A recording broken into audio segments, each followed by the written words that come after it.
Pemirsa, jumlah kasus tindak pidana di wilayah hukum Polres Jayapura Kota pada tahun 2020 mengalami penurunan jika dibandingkan dengan tahun 2019. Berdasarkan data Satuan Reserse Kriminal Polres Jayapura Kota, jumlah kasus tindak pidana di wilayah hukum Polres Jayapura Kota di awal Januari hingga Desember 2020 mengalami penurunan jika dibandingkan dengan tahun 2019 lalu, di mana jumlah kasus tindak pidana di tahun 2020 berjumlah 3.084 kasus. Sementara di tahun 2019, jumlah kasus tindak pidana berjumlah 3.448 kasus. Dengan demikian, tren kasus tindak pidana di wilayah hukum Polres Jayapura Kota mengalami penurunan sebesar 364 kasus. Hal tersebut disampaikan Kapolres Jayapura Kota AKBP Gustaf Urbinas dalam keterangan persnya di Polres Jayapura Kota. Tahun 2019, jumlah kasus tindak pidana sebanyak 3.448 kasus. Tahun 2020, jumlah tindak pidana 3.084 kasus. Jadi ada penurunan 364 kasus. Sedangkan untuk penyelesaian tindak pidana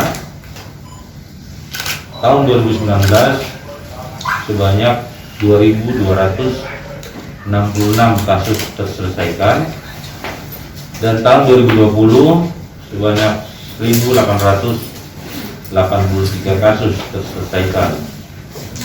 Jadi ada penurunan penyelesaian perkara sebanyak 383 kasus. Sementara itu, resiko masyarakat terkena tindak pidana pada tahun 2019 berjumlah 830 orang. Di tahun 2020, resiko yang terkena tindak pidana 743 orang. Selain itu, persentase penyelesaian tindak pidana tahun 2019, persentase penyelesaian tindak pidana 65,71%. Untuk tahun 2020, persentase penyelesaian tindak pidana 61,38%. Selain itu, data kasus yang menonjol sepanjang tahun 2020 ada 2 kasus, yakni penambangan ilegal di Buperwaina dan pertikaian antara warga Kampung Enggros dan Kampung Nafri.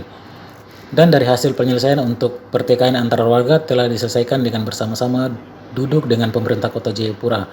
Sementara untuk penambangan ilegal masih dalam proses penyelidikan dan penyidikan.